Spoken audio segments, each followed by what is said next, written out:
কোরআন শরীফের প্রথম সূরাটি হচ্ছে আলহামদুলিল্লাহ সূরা, যে সূরাটিকে কোরআন শরীফের মা বলা হয়েছে, এবং এই সূরাটির নাম হচ্ছে সূরা ফাতিহা।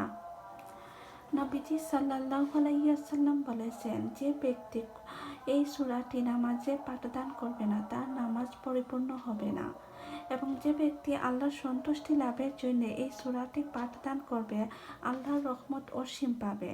সূরাটি হচ্ছে বিসমিল্লাহির রহমানির রহিম, আলহামদুলিল্লাহি রাব্বিল আলামিন।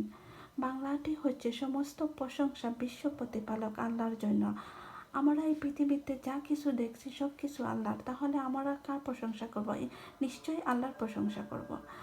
আর রহমানুর রহিম, বাংলাটি হচ্ছে যিনি দয়ালু ও করুণাময়। আল্লাহর দয়া অসীম। আমরা যতই অপরাধ করি আল্লাহর কাছে আমরা খাঁটি দিলে যদি তওবা করি তাহলে আমরা আশা করি আল্লাহ আমাদেরকে মাফ করে দিবেন। মালিক ইয়াউমিদ্দিন, এর অর্থ হচ্ছে শেষ বিচার দিবসের মালিক। আমরা জানি শেষ বিচার দিবস হবে ইনশাল্লাহ মারা যাওয়ার পরে কিয়ামতের সময়। এই বিচারের মালিক হচ্ছেন আল্লাহ। আমাদের কত ভালো লাগবে, যিনি আমাদেরকে সৃষ্টি করেছেন উনি হচ্ছেন বিচারক। অন্য কোনো মানুষ যদি হতো তাহলে আমাদের কি হতো বা অন্য কিছু হতো। ইয়াকা না'বুদু ওয়া ইয়াকা নাস্তাঈন, এর অর্থ হচ্ছে আমরা তোমারই ইবাদত করি এবং তোমারই কাছে সাহায্য চাই।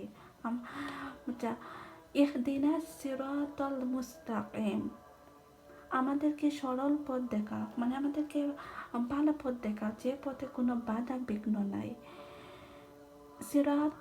সিরাতাল্লাযীনা আন'আমতা আলাইহিম, ওই সমস্ত লোকদের পথ যাদেরকে তুমি পুরস্কৃত করেছ, মানে যারা ভালো কাজ করেছে এবং আল্লাহর কাছ থেকে পুরস্কার পেয়েছে তাদের পথ আমাদেরকে দেখাও।